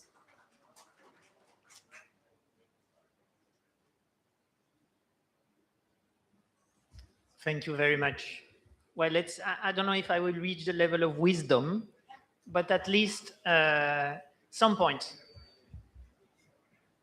Your Excellencies, delegates, ladies and gentlemen, good morning. Well, actually, it's good afternoon already. Assalamu alaikum. On behalf of the Food and Agriculture Organization of the United Nations, the FAO, I would like to thank our hosts first, so the Islamic Chamber of Commerce and Development. So thank you for extending this invitation, joining this forum. It's a very relevant group, and I think this is important to highlight, that you have been able to gather today. So listening already to the initial exchanges, ideas on how to move forward. Now, just allow me to just take a little step aside. We had a general topic, which was the question of food security within our context. Let me go back to the concept of food systems first. So without repeating what was said earlier, so the food system being the set of actors and their interrelationships that are actually contributing to this food system, ranging from producers, processors, consumers, wasters, and waste generators. So it's not only about thinking about what happens at the production level and then until you consume, many other things tend to happen in the middle. So that's like the heart of the food system. But this food system is embedded in an environmental system. It's embedded within our respective societies and is driven by a series of drivers. Them being climate change, geopolitical trends, but also undercurrents such as the urbanization process. These things shape our food system. And then they produce outcomes. The question is that we expect from a food system to deliver on nutritious food security, so nutrition and food security, to deliver on economic and social well-being and environmental sustainability. So even if we make abstraction for a few minutes about the current crises that have been very well developed earlier, the question is this food system delivering? Well, yes and no. In the last 80 decades or so, hunger has definitely retreated, but it has not disappeared. Still, more than 8% of the global population is facing hunger. I'm not talking even about food insecurity, hunger. You can die tomorrow because you don't have food. Okay? This is still way too much. It's always too much. At the same time, about 1/3 of the whole population is not in a position to afford nutritious food. Generally speaking, nowadays, and this is one of the big achievements, you can get enough calories, more or less. And in many cases, too much of them, but not of the other nutrients, because it's too expensive. And this is also revealing an imbalance that I would like to invite you to reflect upon, thinking about the resources that are needed to strengthen our food system. Also, and this is the latest and most worrying development, is the fact that about 40% or even more of the world population is now suffering from overweight. And overweight is linked to a series of non-communicable diseases. There be diabetes, hypertension, and several other impairments that will cripple the well-being of people. So on one side, we have still people that are suffering hunger. We have people that are suffering from food insecurity, although it has been generally retreating over the last 80 years. Since COVID, it has increased overall. There has been some progress ever since, so since particularly 23 and 24. But if you look at Pakistan, for example, food security was standing pre-COVID times at about 15% of the population were facing this problem.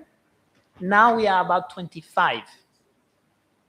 So if you link this situation with the current crisis, you see that we are not in a good footage. We're not necessarily stronger than when COVID hit in that respect. So let's also take that as an important point.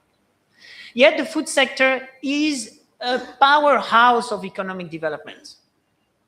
It is really a powerhouse of economic development. And not only thinking about what can be done at production level, the ideas that are starting to be put forward and were actually presented about, okay, the possibilities in terms of export, running from 8 billion.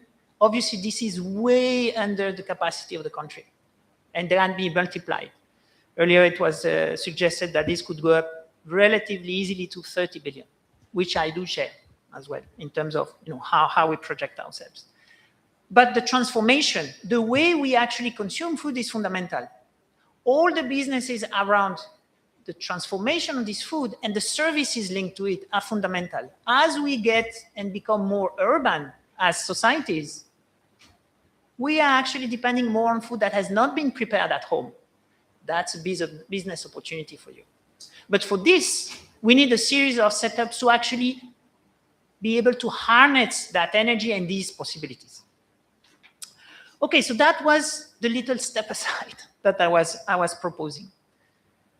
Now, when we look at the crisis per se are not really the problem when we look at our food system.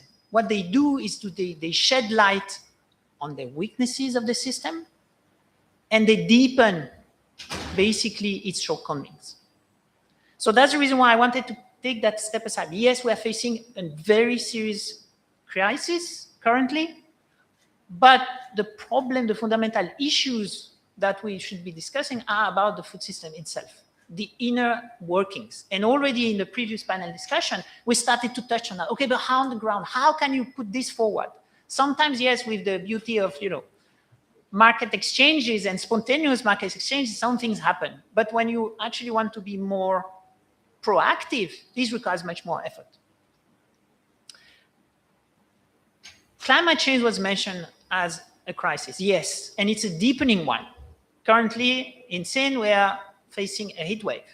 That has very serious consequences on agricultural production, both when we think about the crops, although it depends, where they are. It depends when exactly it hits. If it's at flowering stage, if it's at fructification stage, or perhaps at another moment, we'll have different ones. But it has a direct impact on livestock. Livestock is a bit of an elephant in the room. It's enormous, an enormous potential, yet it also suffers from the lack and from the low productivity that was mentioned about crops. But it has a huge potential. It is probably the herd at global level which is going to grow the fastest in the next 15 years. The fastest worldwide. But the growth of its productivity is comparable to some of the poorest countries in Africa. So we have an expansion of the herd, but very low productivity. This means very inefficient use of our resources and potentially making the system weaker. So we need to look at how can we strengthen that food system. So I'm just shedding light. Okay, let's focus on the center of our problem. The crisis is important, but we should actually use this crisis as to understand and identify where we should be, responding to this problem. and to these weaknesses. So how can we actually strengthen our food system? There are a series of approaches, okay? I just want to focus on 3 to 4 points that hopefully will also, be developed upon later on during the following discussion. Some were touched upon, but I wanted to rephrase them a bit differently. One thing that has come up from the global analysis is regarding the public support, the public investment in the food systems in general. So just from the public support. That public support worldwide probably reaches around 650 billion a year. It is a lot of money. And as I say, it has proven relatively effective in generating foods that can respond to hunger. Basically, we're very good at producing calories now because the whole system has been designed and promoted in that direction, mainly grains, starches, a bit of sugar, and a bit of oil. But the rest of the system is actually behind in terms, if you compare the amount of energy and resource that has been invested in wheat to that in vegetables, it's just not comparable. And that's the reason why vegetables tend to be more expensive. So if we think and we try to focus on a more nutritious diet, we need also to think about repurposing part of the effort towards these other elements of our food system. That's just a hint. And this is very important because in the analysis that was done particularly by the FAO, in that respect, there was a clear call, and I'm just going to repeat, to repurposing public support, rethinking it, because there is money that is being directed, but perhaps is not responding to our current challenges. It's just responding to the logic and the inertia of our systems. And this is true globally. It's not just an issue for Pakistan, but it definitely poses a question. So one thing is repurposing that money. And I think that if we are in a position to do this strategically, we also offer windows of opportunity for partnerships with the private sector to open the possibilities of having a more fruitful collaboration between what can be put forward in terms of incentives by the public sector and to attract these untapped forces from the private sector. Because without that, we will never change and improve our food system. The second part, which was also touched about, it was named trust, which I think is a very powerful name, very powerful concept. Perhaps on the ground level, we could call it traceability on several aspects. Working on traceability. And traceability, not necessarily to think first about exports, but traceability should be at the heart of our food system first at national level. Once this is worked on, the doors will start to open, abroad as well. And it's key. And the details have been, started to discuss. I don't want to dwell too much on that one, but it's a fundamental one, because we see that many of the issues that we're, facing, particularly with regards to food safety, which then have implications on the outcome of the food system, are related to this challenge of traceability. Finally, also, there is the issue of the agricultural practices. Agricultural practices have two aspects. One is about their effectiveness. Okay, we want to produce. What do we want to produce? But there is a series of side effects that are already affecting the communities, and some examples were actually already shared even by Her Excellency, the Consul of Sri Lanka earlier on. And this is a very interesting it has a very interesting relationship with the crisis. If you look at what has been going on with richer countries, the OECD countries, faced with the type of crisis we are currently facing, as from the experience of the last 5 to 6 years, the level of pollution related to certain fertilizers has dropped. Why? Because things were a bit more expensive than usual. And they started thinking a bit better. Can't we harness this set of crises to rethink actually the use we are doing of these products? It's not just about securing, the flow of these products, but this is a call to actually rethink its use and improve the practices to make them more resilient, probably more adapted to the changes that are coming from a point of view of the environment. So, not to keep you too long, I just wanted to open up, some of these things. So just to see the opportunities that are opening up with this, and also to reiterate that the FAO, is standing not only beside you, but is looking forward to continue its support to the Pakistan food sector through three main aspects. One is expertise, and hopefully I can also bring my grain of salt to it. The fact that we can also provide spaces, a bit like this one, which are more neutral, where we can speak, we can exchange. We allow people that perhaps do not work on an everyday basis together to discuss the points. So this is neutral. And also the possibility to convene forces from one society, in this case the Pakistani, but also from abroad, because of this network which is global. And to conclude, I invite you to follow up the publication of the State of Food Security of the World, which is called the SOFI, which is published annually by the organization in conjunction with a series of other UN partners I think it's 14th of July of this year. So the 2026 edition will be published and is highly commendable because it does give excellent ideas on how to interpret and read the current situation. So thanks again, and wishing you all interesting discussions and networking.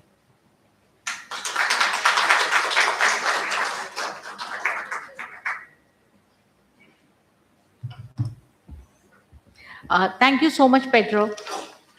We, like I said before, invited Pedro over to speak. We'd like to give out the shields for the session, the panel, so eloquently moderated by Kazim Saab. So can I please ask Ashraf Saab to come onto the stage so that we can give away these tokens of appreciation to the esteemed panelists.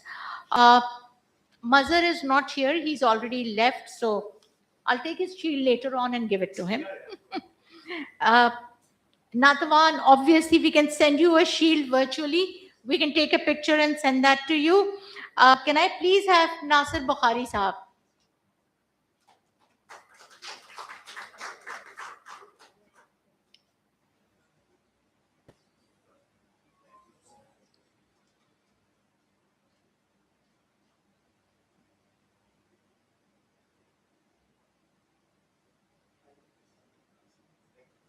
Sayyid Muhammad Mahat.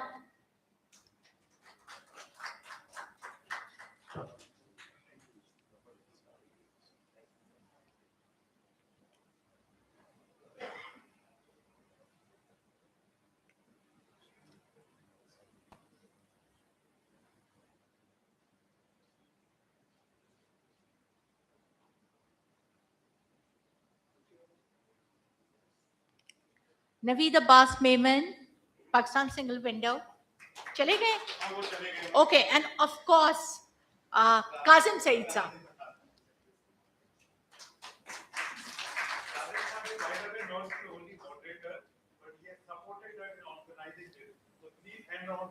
Thank you so much.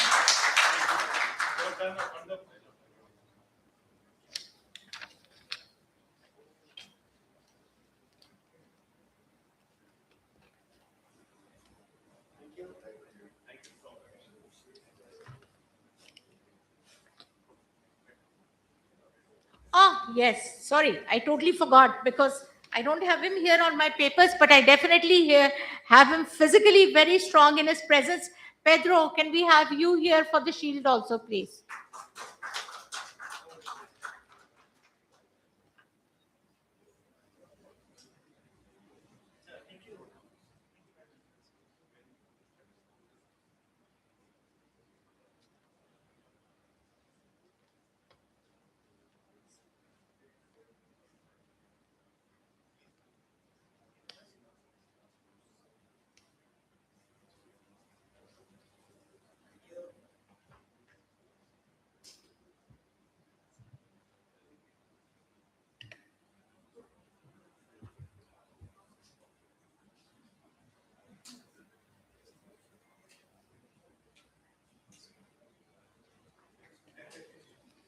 Uh, we're running almost 60 minutes late, so we're going to just speed this up.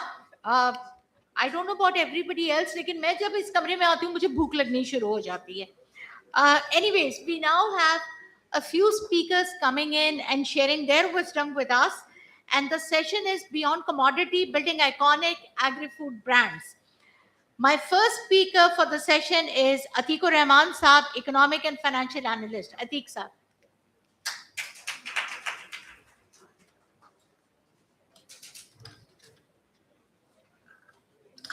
I haven't seen you in 10 years. Assalamu alaikum, ladies and gentlemen, all the respectable and learned speakers here. If I start taking their name, the time will run away like anything. And she's started feeling already for the lunch also. So I have to be very careful. Wonderful day. I met one of my very best friend, Nasir Ali Shah Bukhari, almost after a century. So I must name him at least. That is the endorsement I must give. Under the perspective of present circumstances, being an analyst, it is my duty to tell you when we talk about the food and food security. Let me warn you that this is going to be the biggest challenge in the world in the days to come. But inshallah, Pakistan will not face this challenge. Ladies and gentlemen, as I started saying that we have to speak, my God, people started leaving. I think they don't like. Beautiful ladies started leaving. So anyway, I will not take much of your time to be very precise. I'm just trying to emphasize one thing, that food security is going to be a big challenge. I'm repeating. How to cope up with that? And I said already that Pakistan will not face this challenge, inshallah ta'ala, because Pakistan will remain a pioneer in solving the problem of the food security in the days to come. To understand that, we have to see really that what exactly I mean of it. I'm talking about the retail supply chain. And when I'm talking about the retail supply chain, I will explain and elaborate in few words that we have to mix up our retail supply chain with the microeconomic. Pakistan cannot sustain macroeconomics, the large industrial or agricultural projects. Pakistan can only sustain the microeconomics coupled with retail supply chain. When I say retail supply chain, I mean the food items, the agriculture, the poultry, the livestock, the dairy, and finally, last but not the least, our fisheries and the seafood. We have a very big marine resources. I won't go into the details of it, and I will not describe about the livestock, dairy, or whatever it is which I have named. But the main emphasis is that Pakistan has to work on a formula which I have derived out under these circumstances where the petroleum is going to play a very vital role, and it has become a common element to raise the inflation in all over the world, even in Pakistan.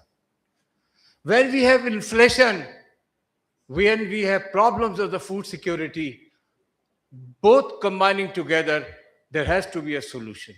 So Pakistan has to work very seriously on the compositions and the segments which I have described, like livestock and other things, and work out few formulas and seriously come out with solutions so that we can supply these food not to only our people, but to the Middle East and all over where the food security issue is erupting like a volcano in the days to come.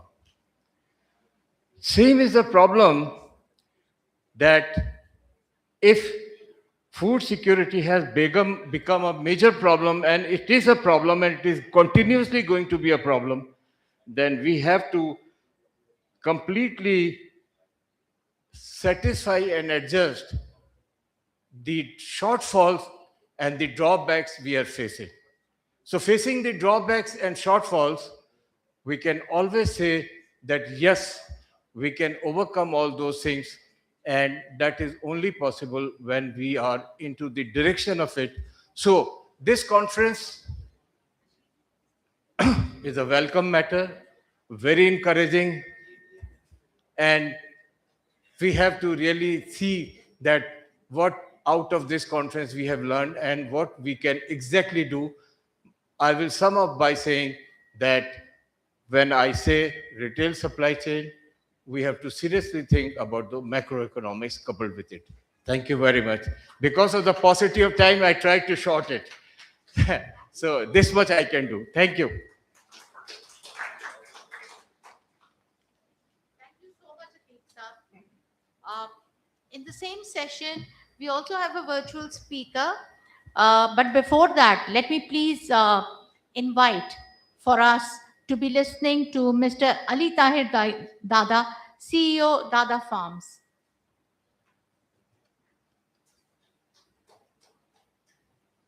थोड़ा सा बढ़ा ले तालियां please thank you so much Assalamu alaikum, ladies and gentlemen, diplomats, everyone.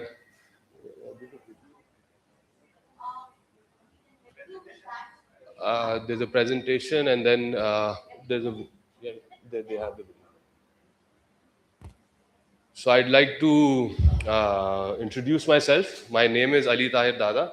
I'm the chairman for fisheries and aquaculture at the KCCI, Karachi Chamber of Commerce. I'd like to start with... We are eating more fish than ever. 144 million tons of it per year. That's more than double what we ate 50 years ago. But we're not actually catching more fish. How is that possible? The answer is aquaculture. Aquaculture, or aqua farming, is the farming of aquatic organisms in a controlled environment. It's similar to agriculture, but with fish, oysters, and algae instead of cows, chickens, and corn. It's farming the sea instead of hunting it. Since the 1980s, the amount of fish caught at sea has stagnated. That's mostly because of overfishing and climate change. But even though wild fish catches are stalling, fish farming is booming. About 580 aquatic species are now farmed all over the world. It is probably the fastest growing food sector, and it now accounts for 50% of the world's consumed fish. Aquaculture intends to feed a growing global population healthy and sustainable protein while reducing overfishing at sea. The protein that we produce from the sea, from the oceans, has a lot of nutritional benefits that land-based protein does not have. So omega-3s, all sorts of minerals and vitamins. Aquaculture also creates jobs. People are needed for running and maintaining the aqua farms. Can we have the presentation?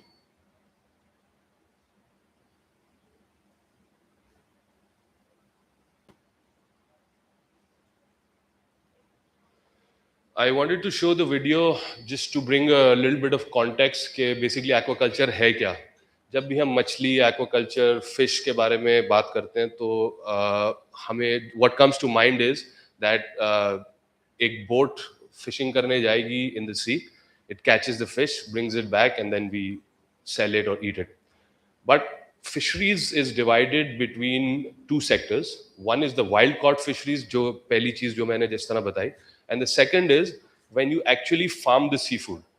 Now, after this video, I hope everybody understands that the need for farming is because the population is increasing, there's climate change, there's overfishing, and due to these reasons, we're going low on the catch or the production of the seafood. Can we go to the next slide, please? This is a shrimp on a plate at a Michelin star restaurant. This is my dream. So अभी पाकिस्तान में ये जो current scenario जो हुआ, जो हमने जिस तरह से टॉक्स करी, so I think it makes each Pakistani proud of what's happening. This is my dream. This makes me proud. This shrimp was produced last year in Pakistan from the egg, the baby. It grew in 4 months. It was exported to Vietnam and served at one of the Michelin star restaurants in Vietnam.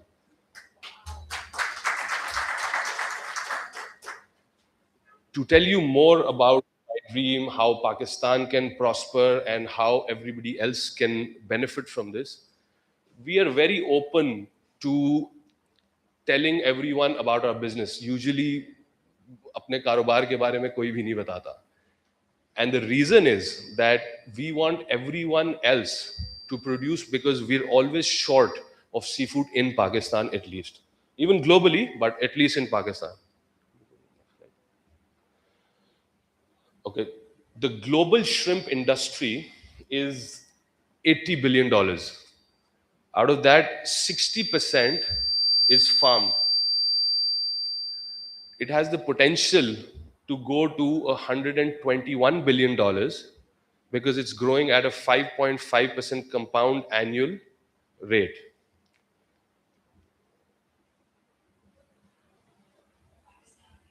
So the global farmed shrimp is an industry of $48 billion, which is 60% of that 80 billion that I just told you. Globally, 6.1 million metric tons of shrimp is produced. The same slide, please. The alarming thing in all of this is, what is Pakistan's share? It's close to zero. This is very alarming. The total seafood export of Pakistan is around $500 million. Total Pakistan exports is $32 billion, and seafood export is just $500 million. The B and the M, you can correlate this. My dream is to teach every person in Pakistan how to farm this seafood, because there's always shortage of supply, always excess demand, and we can buy every piece of seafood 100%. You don't have to worry about sales at all. So this is the potential of this business. Can we go to the next slide? The main reason why we have this $500 million mark and we're not able to surpass that is because there is a lot of overfishing, especially in Pakistan. The nets that are being used, the size of the mesh is so small that all the baby fish, everything is caught. And do you know why? To feed chicken. There are a lot of chicken feed mills in Balochistan, in Karachi, at Chashma Goat, at Ibrahim Hedri. You know what they're doing? They're buying the small baby fish at 40 rupees, 60 rupees a kg. Imagine, आप लोगों ने पापलेट खाई होगी. Paplet is, in Urdu, it's a very famous fish. It's exported to Kuwait at $9,000 rupees a kg. और हम ये उसका छोटा बच्चा जो है इस छोटे साइज के मैश में करके इसको 40 रुपए या 60 रुपए का to a fish meal producing factory बेच रहे हैं, जो इससे मुर्गी की फीड बनाती है, जिससे मुर्गी खाती है, and that chicken is just consumed by us, it's not exported also. So this is what we are doing to our oceans. By 2050 जितनी वाइल्ड कॉट फिशरीज है, that will be close to extinction. This is what the experts say. All these numbers, I'm not giving any numbers. These are all research-based numbers. 80% of the wild stock all over the world has already been depleted. Can we go to the next? Coming to Pakistan, if we start farming, so a realistic number that Pakistan can reach in shrimp exports by the end of 2027 is going to be just shrimp exports. जो 500 million की wild caught exports hai, I'm not uske on top of that, it's going to be 1.2 billion to 1.5 billion just farmed shrimp export. इसमें जो a lot of people come to me, I sort of consult as well, so they ask me क्या return है इसमें, that's जो every businessman asks me. So there's a 30 to 40% annual return on the OPEX, and it's 2.5 years capex and everything return as well. Now, the reason why this aquaculture produced is so much is demand is, number one, there's so much overfishing, there's close to very little product available. Then when you produce something in aquaculture, मतलब आप अपने pond में एक चीज जब पाल रहे हैं, तो at every time you exactly know के how much stock you have compared to wild. If I send my boat, I don't know how much catch that boat is going to get. But when I farm something in my pond, I know exactly, or I have a close estimate on how much product I have in that pond, multiplied by the number of ponds, and I can actually talk to my buyer. इतना माल मैं आपको इस price में इस वक्त दे सकता हूँ. And in winters the price is 5 times. So what we do is we try to culture in summers and sell in winters. Indian shrimp farms produce shrimps, and India's shrimp farming exports is $6 billion. We have the same climate, same land once we were one country. So I really want this sector flourishes. Every time I go to an international conference, there are Indians, there are Bengalis, there are a lot of people. The Indian consultants, farmers are always talking to me about being able to actually invest in Pakistan in shrimp farming. We recently went to and met the biggest company in Vietnam. They're called Minfu. एकड़ों पे shrimp farming है. They want to invest in Pakistan. The only reason is we have disease-free lands. अगले 10 साल तक तो we can farm shrimps without any disease. Poultry में disease है, shrimp farming में अभी तक पाकिस्तान में कोई disease नहीं है. It's going to take about good 10 years for that. We have an 1100 kilometer coastline. So Pakistan right now is the talk of the town when it comes to shrimp farming, aquaculture. Can you go to the next slide? Apart from shrimp farming तो एक potential है. We're doing it silos में. Crab exports is currently a $60 million market, and it has the capacity to go to 600 million. The potential is 10x if we just farm these crabs. बाहर मैंने कुछ models भी रखे हुए हैं if anybody wants to just have a look at them. Can you go to the next slide? इसके बाद ये कुछ और products हैं, but this is I know about these products, but ये मतलब ऐसा नहीं है कि limit नहीं है कि आपने shrimp किया, crab किया and that's it. There are other products also that you can do.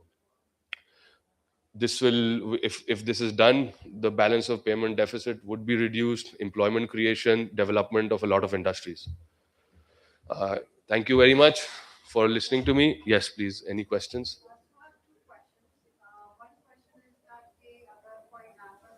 Not everyone has a lot of money to invest. A small person wants to invest like a blockchain-based investment. Real estate.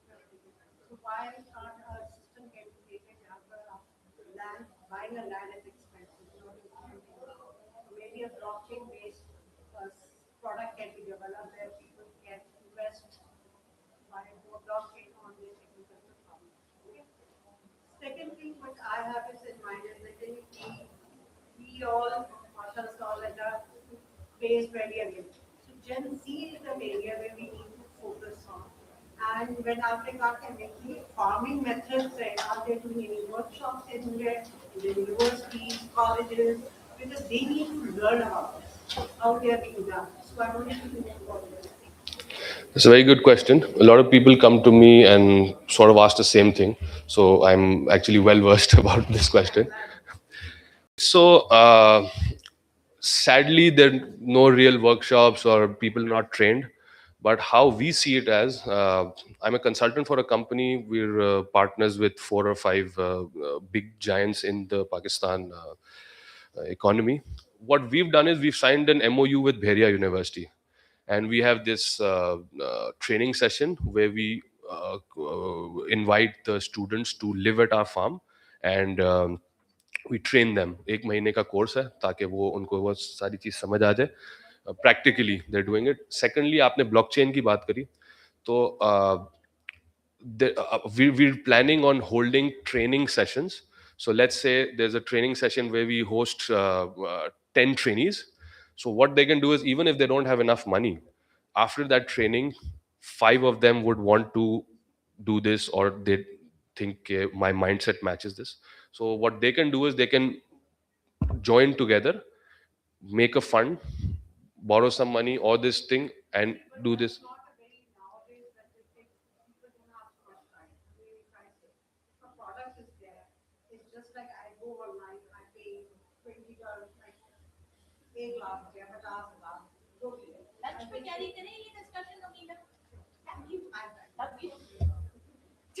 Thank you. ये बड़ा advantage होता है जब आप लोगों को जानते हैं, आप उनका नाम लेके उनको रोक सकते हैं. I love this. My next speaker for the session, we have Noshairan Mughal, CEO Sprouts Biotech, joining us virtually online for the session. Please, sir.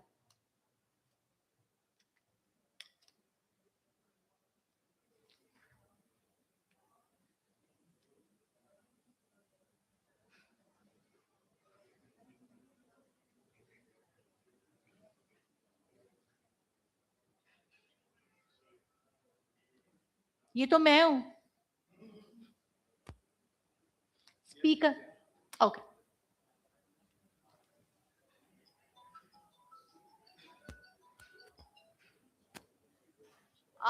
Before he starts, can I please, and I wanted to make this announcement earlier also, you're all here on a Thursday morning and a Thursday afternoon, leaving work and sitting here, which means this is important.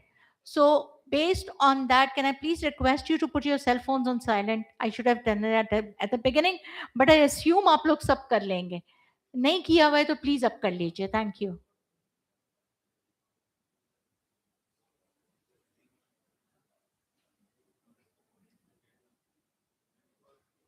Hello, am I audible? Ji, you are. Ji, please continue. You're audible. Thank you.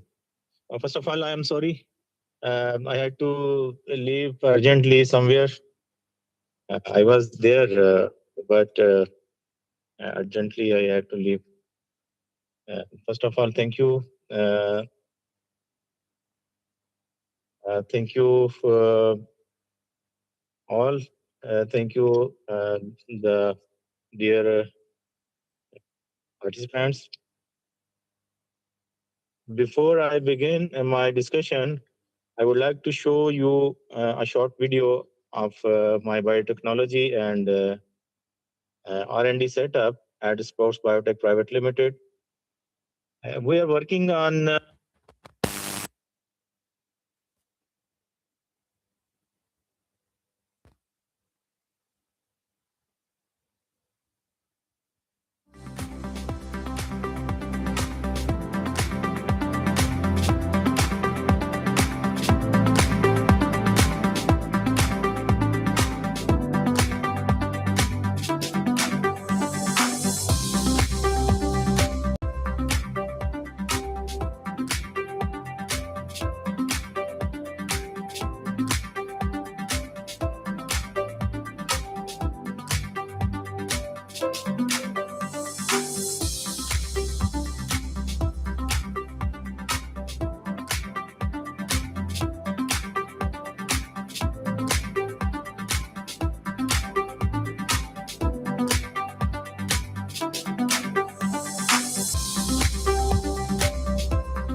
Today's topic is beyond commodity building iconic agri-food brands. The first question is, what's a brand? Brand is not only a logo, a name, or attractive packaging. Brand is trust. Brand is consistency. A brand is the confidence the consumer feels while purchasing a product. When people emotionally trust a product, that product becomes a brand. No, the question, why is commodity branding difficult? Because commodities are easily replaceable. One country can grow bananas, another country can also grow bananas. One company can produce good mangoes, another company can produce similar mangoes. In agriculture, most physical characteristics can eventually be copied. Taste can be copied, appearance can be copied, packaging can be copied. Even technology can be copied over time. But there is one thing that can't easily be copied. That is the emotional attachment between consumer and a brand. That emotional connection is what creates long-term sustainability. People do not only buy products, they buy trust, they buy reliability, they buy experience, they buy stories. That's why branding is becoming more simple product, simple production.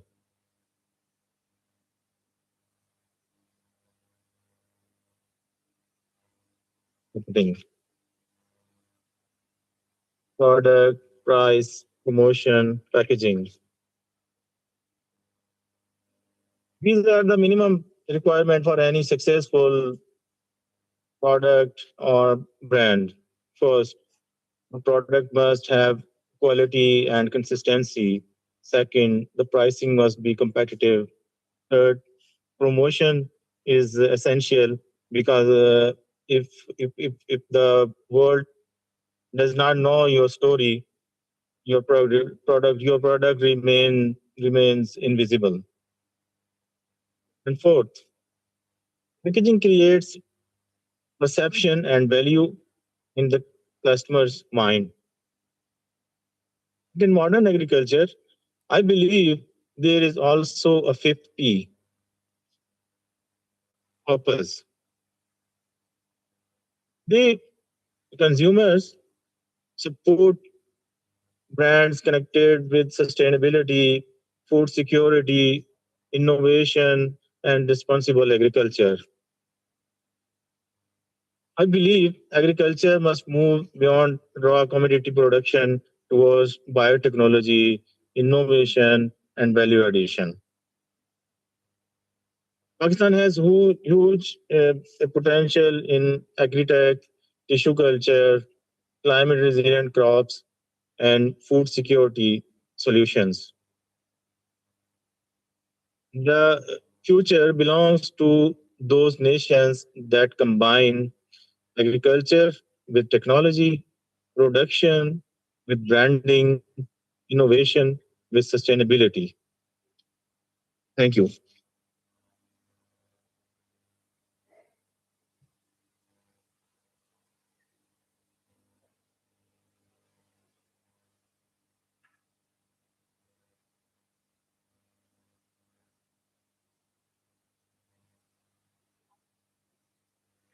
Apologies.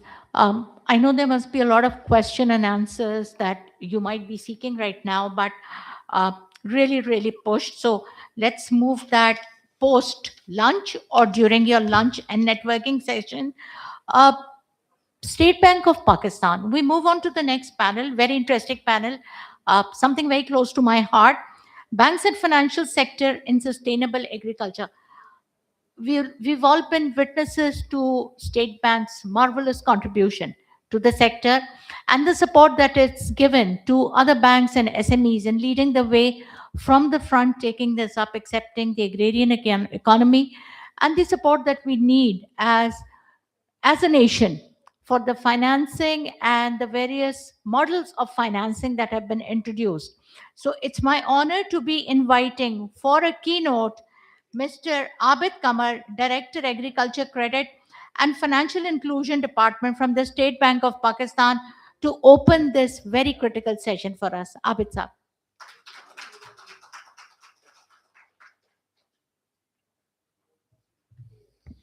Assalamu alaikum, everyone. Uh, Thank you very much, Islamic Chamber of Commerce, for inviting me. And of course, the whole topic is uh, nowadays it seems even more important than we used to think of about it. So the area that I need to cover here is basically financing. My last speaker, he mentioned about the shrimp farming and the potential in it, but why we are unable to meet that potential. uh, I think one of the main challenges that there is not much investment, right? And people are either not willing to invest or they do not find the resources to invest. So, in that sense, financing becomes important. So, right now, I will try to share what are the challenges that we are actually facing, even in raising the financing which is required in the agriculture sector. So, if we can have the presentation. So, so overall, we know that agriculture is an important sector. It has 24% of the GDP as its contribution. It adds like more than 33% in the labor force. If you look at the overall agriculture sector, the farm number of, according to the latest census of the agriculture sector, the total number of farms in the country are more than 11 million. And out of these 11 million, 97% of the farms are with a subsistence landholding. So, and subsistence means they are able to earn enough money just to feed themselves and their families. So, a family of six, so they can just afford that, they can earn that much of income. So, you can imagine that what is the condition of the most of the farmers that we have in the country. So, uh, hence there is a lot of like requirement for agriculture financing, and financing is of course provided mostly by the financial sector. And if you look at the overall trends, my next slide please. So if you look at the trends of agriculture financing in the country, so we see that since 2019, during the last 7 years, the overall financing to the agriculture sector has more than doubled, right? So, in terms of money, it looks very impressive. So, it has more than doubled. So, earlier it used to be